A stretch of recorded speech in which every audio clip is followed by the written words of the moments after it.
How are you? Welcome to SST की पाठशाला। ठीक, आज हम लोग जानेंगे चैप्टर 1 क्लास 6 पार्ट 2। ठीक, क्योंकि पार्ट 1 में हम लोग बहुत सारे पॉइंट कवर किए हैं। इस नए पार्ट में हम लोग जानेंगे कि इस चैप्टर में और क्या क्या पढ़ना है। ठीक है, और एक बात माइंड में लॉक कर लेंगे कि क्लास 6 में हमको किसके बारे में पढ़ना है? एंशिएंट हिस्ट्री के बारे में पढ़ना है। ठीक है, एंशिएंट हिस्ट्री का ड्यूरेशन क्या होता है तो याद रखिएगा, इसको बार बार याद रखिएगा। ठीक है, 700 AD तक के टाइम ड्यूरेशन क्या कहते हैं? एंशिएंट हिस्ट्री कहते हैं। ठीक है, प्राचीन भारत। 1 मार्क क्वेश्चन बार बार आता है किसी भी टेस्ट में, स्कूल का टेस्ट रहे या कोई भी कहीं भी टेस्ट हो, कि which city is known as north west gateway of India. India का नॉर्थ वेस्ट गेटवे किस सिटी को कहा जाता है? ठीक है, सो फर्स्ट जो आपका पॉइंट स्टार्ट किया वो क्वेश्चन के साथ ही है। North west gateway of India Takshashila को कहा जाता है। ठीक है, जो प्रेजेंट डे पाकिस्तान वाले पार्ट में तक्षशिला जो था वो नॉर्थ वेस्ट गेटवे था। ठीक है, सेंट्रल गेटवे जो माना जाता था उज्जैन को। ठीक है, सेंट्रल पार्ट में उज्जैन लोकेटेड था और तक्षशिला जो था नॉर्थ वेस्ट गेटवे था। कहां का? इंडिया का, इंडियन सब कॉन्टिनेंट का। आगे के चैप्टर में जो हम लोग मॉडर्न डायनेस्टी के बारे में पढ़ेंगे, ठीक है, मॉडर्न एम्पायर के बारे में पढ़ेंगे, तो उसमें हम लोग जानेंगे मॉडर्न एम्पायर के टाइम में एक इंपॉर्टेंट सेंटर था, एक इंपॉर्टेंट प्रोविंसेस था तक्षशिला। चाणक्य भी तक्षशिला में जाकर के, तक्षशिला अपने नॉलेज के लिए फेमस था, स्टडी सेंटर था उस टाइम एंशिएंट हिस्ट्री के टाइम में। ठीक है, और इन्वेडर्स या हम कह सकते हैं कि सेंट्रल एशिया से कनेक्टिविटी जो था, इंपॉर्टेंट सेंटर जो था वो तक्षशिला ही था। वहीं से सेंट्रल एशिया वाले डिफरेंट रूलर्स या रिप्रेजेंटेटिव एम्बेसडर जो थे वो आते थे। ठीक है, इस चैप्टर में हम लोग, क्योंकि हिस्ट्री का विषय होता है डेट, आपको डेट याद करना पड़ेगा। तो कहीं कहीं बुक में जहां भी डेट लिखा रहता है तो कहीं बीसी लिखा रहता है, बीसीई लिखा रहता है, ठीक है, या एडी लिखा रहता है, तो उसका मीनिंग क्या होता है, उसका एग्जैक्ट मीनिंग क्या होता है? ठीक है, बीसी का मीनिंग होता है बिफोर क्राइस्ट। ये टाइम ड्यूरेशन कैसे डिराइव किया गया इसको जान लेते हैं हम लोग। ठीक है,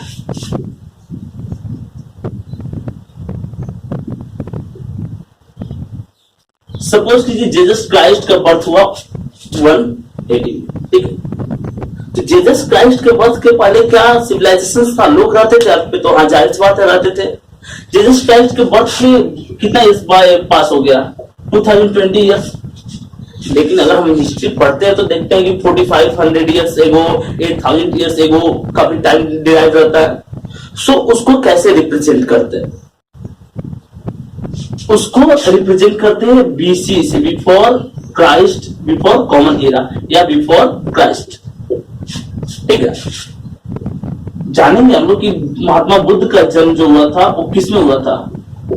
563 बीसी में, और मरे कब थे? तो 483 बीसी में मरे थे। ठीक है, मींस पहले 563, उसके बाद 483 बीसी यहाँ पे आया, उसके बाद धीरे धीरे जीसस क्राइस्ट के बर्थ के पास, उसके बाद 2020 ईयर्स। तो जीसस क्राइस्ट के बर्थ से पहले भी सिविलाइजेशन था, उस टाइम भी बहुत सारी एक्टिविटी होती थी, ह्यूमंस थे, सर्वाइव थे, सिविलाइज थे। ठीक है, तो उसके टाइम को, जीसस क्राइस्ट के बर्थ के पहले वाले टाइम को बीसी, बिफोर कॉमन एरा या बिफोर क्राइस्ट से डिराइव किया जाता है। मॉडर्न डायनेस्टी जो है totally before common era, Jesus Christ के बर्थ के पहले वाली डायनेस्टी है।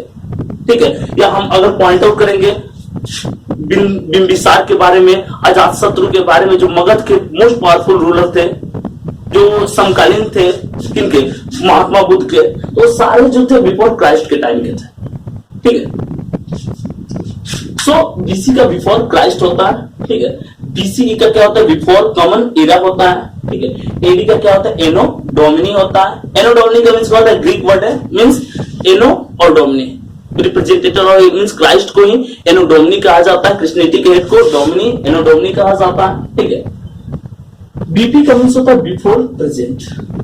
जैसे कि मान लीजिए 1947 को हम बीपी भी, उसको बिफोर प्रेजेंट भी, आज से इतना ईयर्स पहले। ठीक है, कितना 53 और 20 73, तो 73 ईयर बीपी भी हम उसको बोल सकते हैं। ठीक है, एक और इंपॉर्टेंट टर्म आता है, बार बार अगर आप हिस्ट्री पढ़ते तो इंडियन सब कॉन्टिनेंट, इंडियन सब कॉन्टिनेंट जैसे पॉइंट आते हैं। ठीक है, इंडियन सब कॉन्टिनेंट का मीनिंग क्या होता है? आप इस बात को जानते हो कि इंडिया काफी इंपॉर्टेंट कंट्री था उस टाइम तक। क्योंकि एक ऐसा ओशियन जिसका नाम किसी कंट्री के बेस पे पड़ा हो तो वो क्या था, इंडिया था। इंडियन सब कॉन्टिनेंट में जो भी आपके नेबरिंग कंट्री दिख रहा है इंडिया के, जिसके साथ लैंड बाउंड्री शेयर करता है, वो सारे इंडियन सब कॉन्टिनेंट में आते थे।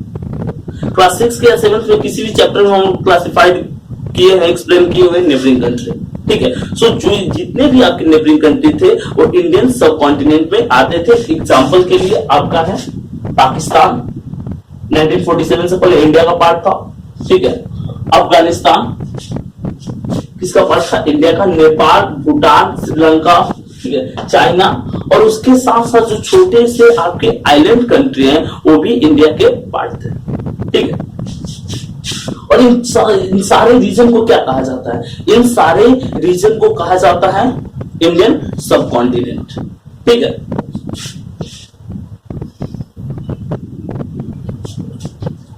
एक चैप्टर आता है जिसमें कि हम लोग ड्रेनेज सिस्टम के बारे में जानते हैं क्लास 9th में, लेकिन हम एक चीज समझते हैं, ठीक है। इंपॉर्टेंट रिवर और उसके ट्रिब्यूटरीज। ट्रिब्यूटरीज का मीनिंग क्या होता है, ट्रिब्यूटरीज का मीनिंग होता है कि अगर कोई छोटी रिवर जाकर के बड़ी रिवर में ज्वाइन कर रहे हैं तो जो छोटी रिवर ज्वाइन कर रहे हैं बड़ी रिवर को, वो ट्रिब्यूटरीज का हिस्सा, ठीक है। इंडस एंड ट्रिब्यूटरीज, इसका काफी इंपॉर्टेंट रोल है। पंजाब वाला जो पार्ट है आपका, हरियाणा वाला जो पार्ट है, या पाकिस्तान का जो मोस्ट फर्टाइल लैंड है, ठीक है, ये इंडस और उसकी ट्रिब्यूटरीज ने क्रिएट किया है। जितना इंपॉर्टेंस आपका इंडिया में गंगा का है फर्टाइल लैंड क्रिएट करने में, उतना ही इंपॉर्टेंस इंडिया के नॉर्थ वेस्ट पार्ट में और पाकिस्तान वाले पार्ट में इंडस और उसकी ट्रिब्यूटरीज का है। इंडस और उसकी जो 5 ट्रिब्यूटरीज है, पंजाब मींस 5 जो नदियों का लैंड होता है, वो 5 रिवर कौन कौन से हैं वो जानेंगे आप।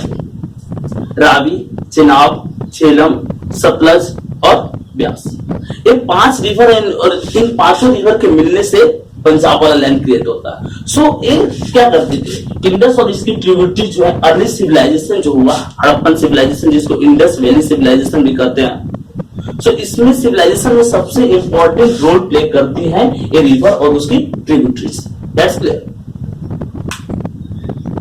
एक क्वेश्चन है कि एनिमल कौन कौन से पाले जाते थे स्टार्टिंग स्टेज में। सो अर्ली स्टेज में सीप और गोट, उसके बाद सीप, गोट, डॉग, ठीक है, उसके बाद हॉर्स, काउ, ऐसे ऐसे एनिमल्स रियर किए जाने लगे, ठीक है। सो अर्ली पार्ट में, ठीक है, अर्ली टाइम में जो सीप थे, गोट और डॉग जो थे स्टार्टिंग के एनिमल थे जिसको ह्यूमनली रियर करते थे, पालते थे।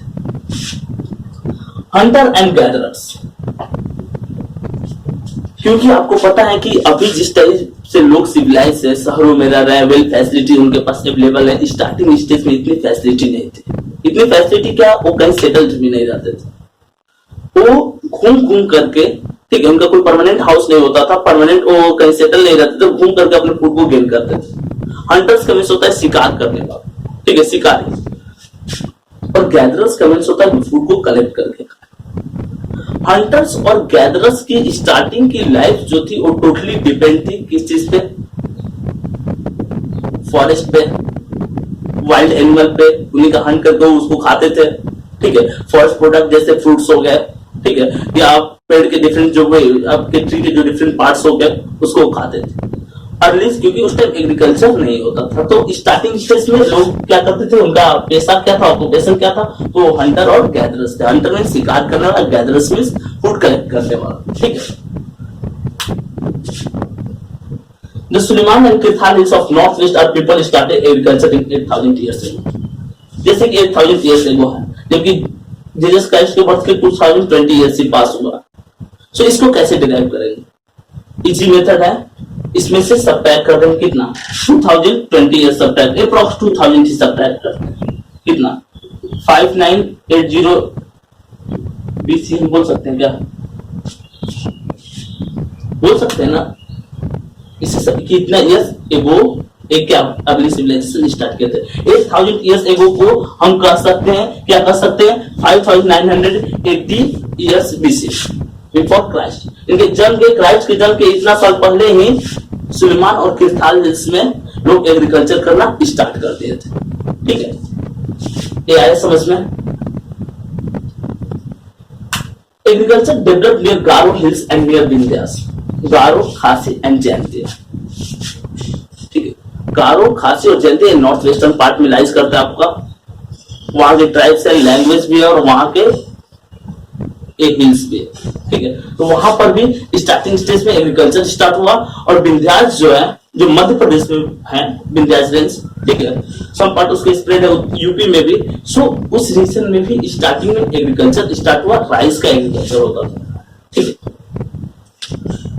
एक्सप्रेशन का मीन्स क्या होता है कि अगर किसी कोई लैंड है उसको आप एक्सप्रेस यानी खोद रहे हैं, ठीक है, और पुरानी चीजें जो मिल रही। सो आर्कियोलॉजिस्ट के उस लैंड के बारे में जाना जाता था, हिस्ट्री के बारे में जाना जाता था, पास्ट के बारे में जाना जाता था। हिस्टोरियंस किसको बोलते हैं? तो जो स्टडी करके हमारे पास्ट के बारे में बताए, जिसके पास कुछ रिकॉर्ड्स रहे, अवेलेबल रिकॉर्ड्स, जिसके बारे में वो हमारे पास्ट के बारे में बताता हो, ठीक है। स्किल गैदरर्स का मींस क्या होता है कि हर कोई फूड कलेक्ट नहीं करता था, वो डिफरेंट मेथड्स होते थे फूड कलेक्ट करने के लिए। तो स्किल गैदरर ही वेल सेटल्ड थे उस टाइम, अर्ली सिविलाइजेशन के टाइम, ठीक है। ट्रिब्यूटरीज का मींस हेल्पिंग रिवर, जो बड़ी रिवर को ज्वाइन करती थी, जैसे कि आपको इंडस की ट्रिब्यूटरीज सतलज, ब्यास, रावी को मैंने बताया है, ठीक। देश तो 8000 ईयर्स एगो क्या हुआ था? तो अर्ली सिविलाइजेशन डेवलप हुआ था। सेकंड वन है अर्ली सिविलाइजेशन, एग्रीकल्चर भी स्टार्ट हुआ था 8000 ईयर्स एगो, ठीक है। 4700 ईयर्स एगो क्या हुआ था? इंडस वैली सिविलाइजेशन, हड़प्पा और मोहनजोदाड़ो जैसे सिटी डेवलप हुए थे। 2500 ईयर्स एगो एग्रीकल्चर स्टार्ट हुआ था, गंगा रिवर के बैंक पे सिविलाइजेशन स्टार्ट हुआ था, बहुत सारे सिटी सेटल्ड हो रहे थे, ठीक। और इंस्क्रिप्शंस बोला कि contain both scripts and language. अगर आप कोई भी रिटन रिकॉर्ड्स लिखते हो तो उसके लिए स्क्रिप्ट की रिक्वायरमेंट होती है, लैंग्वेज की रिक्वायरमेंट होती है। इंस्क्रिप्शन क्या होता था? हार्ड सरफेस पे लिखा जाता था, उसको इंस्क्रिप्शन बोला गया, ठीक है। तो जितने भी इंस्क्रिप्शंस थे उनके लिए दो चीज रिक्वायर्ड था, एक था स्क्रिप्ट, लिपि, और दूसरा था लैंग्वेज, भाषा, ठीक। Language of inscription known by process of decipherment. Inscriptions के लैंग्वेज को जानने का एक प्रोसेस होता है जिसको हम लोग डेसिफरमेंट भी बोलते हैं। इंस्क्रिप्ट एक क्वेश्चन आया, इंटरनल क्वेश्चन है कि इंस्क्रिप्शंस के लैंग्वेज को हम किस प्रोसेस से जानते हैं? तो डेसिफरमेंट जैसे प्रोसेस से इंस्क्रिप्शंस के लैंग्वेज को जानते हैं, ठीक है। Hunter, farmer, fishing folk, gatherers बोल रहा है कि और herders not kept records. Record kept कौन करते थे? तो जो रूलिंग क्लास होते थे या जो प्रीस्ट होते थे, ठीक है, क्योंकि स्टार्टिंग स्टेज में इन्हीं लोग को पढ़ने का राइट था, तो यही लोग रिटन रिकॉर्ड रखते थे। कॉमन पीपल जैसे हंटर, गैदरर्स, फिशिंग फॉक जो होते थे, ये सब रिटन रिकॉर्ड्स नहीं रखते थे, ठीक है। नहीं, और उनको तो ये जरूरत नहीं है कि उनके यहाँ सपोज कीजिए कि 100 केजी राइस का प्रोडक्शन हुआ है, 100 केजी वीट का प्रोडक्शन हुआ, इसकी जरूरत क्या है? रूलिंग क्लास है तो रखते थे कि नहीं मैंने इस चीज को बनवाया या इस पे मैंने फाइट किया, तो रूलिंग क्लास से रिटन रिकॉर्ड्स रखती है।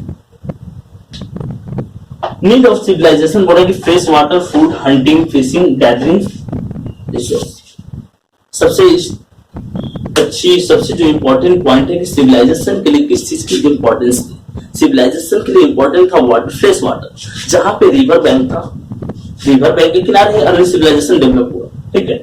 उसके साथ साथ fresh water, food, hunting, fishing and gathering resources. Hunting, fishing और गैदरिंग रिसोर्सेज भी क्या हुआ? रिक्वायर्ड थे अर्ली सिविलाइजेशन के लिए, ठीक है। This time is also known as pre history time. Ancient history time को हम प्री हिस्ट्री टाइम बोलते हैं। इससे पहले जाएंगे जिस टाइम तक हमारे पास रिटन रिकॉर्ड्स अवेलेबल नहीं थे, तो उस टाइम को हम लोग प्री हिस्टोरिक टाइम भी बोलते हैं, ठीक है। इस तरह से हमारा चैप्टर जो है खत्म होता है। इसके बाद भी अगर आपको इस चैप्टर से रिलेटेड कोई भी डाउट है तो आप कमेंट करके पूछ सकते हैं। सो ऐसे ही अमेजिंग एक्सप्लेनेशन के लिए आप एसएसटी की पाठशाला को लाइक करें, सब्सक्राइब करें और शेयर करें। मिलते हैं नेक्स्ट वीडियो के साथ।